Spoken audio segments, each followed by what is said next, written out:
So the reason our genre is displayed as genre object 1 is that this is the default representation of a genre object as a string. So one way to fix this problem is to overwrite the stir magic method in the genre class. Let me show you. So back in VS Code, in our Movies app, let's open up models.py. So here's our genre class. In this class, we can overwrite the stir magic method to specify the string representation of a genre object. So let's define a method called stir. These two underscores represent a magic method. So as the first parameter, we need to add self. Now here we simply return self.name. So we want to use the name of a genre to represent it as a string. Save the changes, back in admin, refresh the page. Now we see the actual name of a genre. Beautiful. Now let's take this to the next level. Let's say we want to add another column here to see the ID of each genre. For that, we need to go to our Movies app and open up the admin.py module. Earlier, we registered the genre class with admin. Now, to customize how we work with genres in our admin panel, we need to create another class called genre admin. Now, to customize the list of genres in admin, we need to create another class here called genre admin. Let me show you. So we define a class called genre admin. The name doesn't matter, but by convention, we use the name of our model plus admin. Now, we should derive this class from admin.model admin class. So on the top, look, we're importing this admin module. In this module, we have this class model admin, which is the representation of a model in the admin interface. Now, by deriving this class from model admin, we're going to inherit all those features, and then we can overwrite some of them. For example, here we can set list underline display attribute to the list of fields that we want to show here in this table. So back here, we set this to a tuple, and in this tuple, we specify all the fields that we want to display. So we want to display the ID field followed by the name field. Save the changes.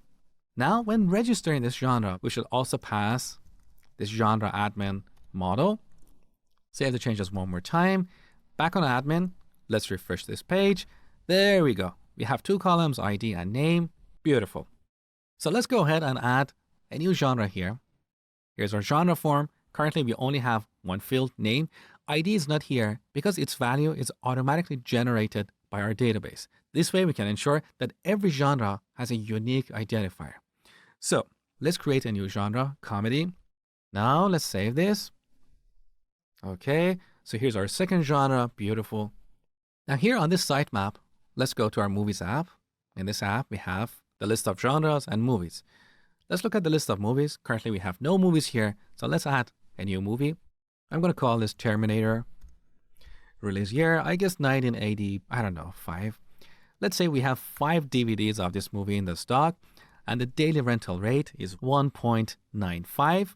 And below that, we have this drop-down list to select a genre. So I'm going to set this to action. See, we get all these for free. We didn't have to manually create this form. Django automatically created it for us. And that's the beauty of using Django. Also, below that, we have date created. So here we have the date component followed by the time component. Here we have a calendar we can select the date from. It's really powerful. That's one of the reasons I love Django. Now, earlier when we added this date created field, we set a default value for it based on the current date time. And you can see that populated here. Now, let's say we don't want to have this field on this form. We can easily hide it. Let me show you how. So back to our admin module. Now, similar to genre admin, we're going to create a model admin for our movie. So let's create another class, movie admin, and we derive this from admin.model admin. Here we have a couple of attributes that we can override. We can use fields to specify the fields that we want to show on our form. So we set this to a tuple. Let's say we want to display the title and genre fields. Or we can use the exclude attribute to specify the fields that we want to exclude. Once again, we set this to a tuple. In this case, I want to exclude date underline created. Now, because this tuple has only one item, we need to add a comma here. Otherwise, Python thinks this is a string that we have wrapped in parentheses. So here's our movie admin model. Now we need to pass it while registering the movie class. So movie admin. Save the changes. Back to the admin. You can see the date created field is no longer here. So there are various ways to customize the admin interface. Now let's go ahead and create our first movie. So one more time, Terminator 1985, 10, 1, 95. And by the way, look at the type of these fields. So here we have a numeric field because we set the type of this field to a float. Now finally, let's select the genre to action and save the movie. Now here on the list of movies, once again, we have the general representation of a movie as a string. So let's go ahead and add 3 columns in this table. Back to our admin module. In the movie admin class, I'm going to override the list display attribute. Let's set this to a tuple with 3 values: title, number in stock, and daily rental rate. Save the changes. Back here, refresh.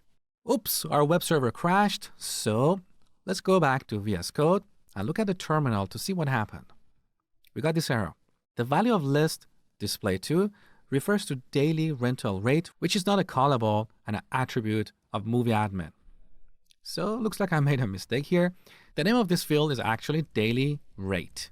So delete, save the changes, and let's try it one more time. All right, so we successfully customized the movies table. So we're done with the admin panel. The next step is to display the list of our movies in the public area of our website.